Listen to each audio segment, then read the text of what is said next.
शहर की पुरानी बस्ती में ताले की एक दुकान थी। उस दुकान में ढेर सारे ताले चाबी थे। लोग ताले खरीदने वहां आते। कभी कभी मुख्य चाबी गुम हो जाने पर डुप्लीकेट चाबी बनवाने भी उस दुकान पर आते।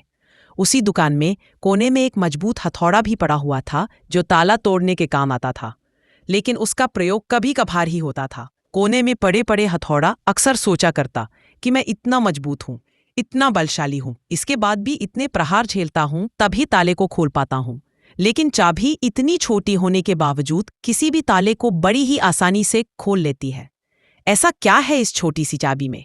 एक दिन जब दुकान बंद हुई तो उससे रहा ना गया।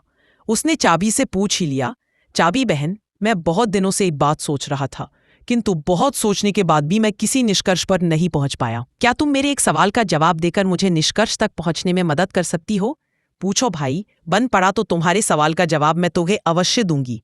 ताला बोला, बहन, तुम में ऐसी क्या खास बात है कि तुम इतनी छोटी होने पर भी हर प्रकार के ताले, चाहे वह कितना मजबूत और जिद्दी क्यों ना हो, बड़ी आसानी से खोल लेती हो, जबकि मैं तुमसे बहुत बड़ा, बलशाली और शक्तिशाली होने के बावजूद ऐसा नहीं कर पाता।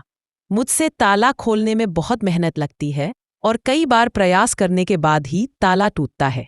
चाबी मुस्कुराई और बोली, बहुत ही साधारण सी बात है हथौड़े भाई, तुम ताले पर प्रहार करते हो। इस तरह तुम उस पर बल का प्रयोग करते हो और खोलने के प्रयास में उसे चोट पहुंचाते हो। ऐसे में ताला खुलता नहीं बल्कि टूट जाता है, जबकि मैं बिना बल का प्रयोग किए और ताले को चोट पहुंचाए बगैर उसके अंतर्मन में उतर जाती हूँ। इसलिए मेरे निवेदन पर ताला तुरंत खुल जाता है।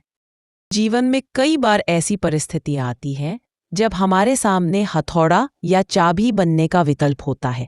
किसी का दिल जीतना है तो उसे हथौड़ा बनकर जोर जबरदस्ती से नहीं जीता जा सकता, बल्कि चाबी की तरह उसके दिल में उतरकर जीता जाता है।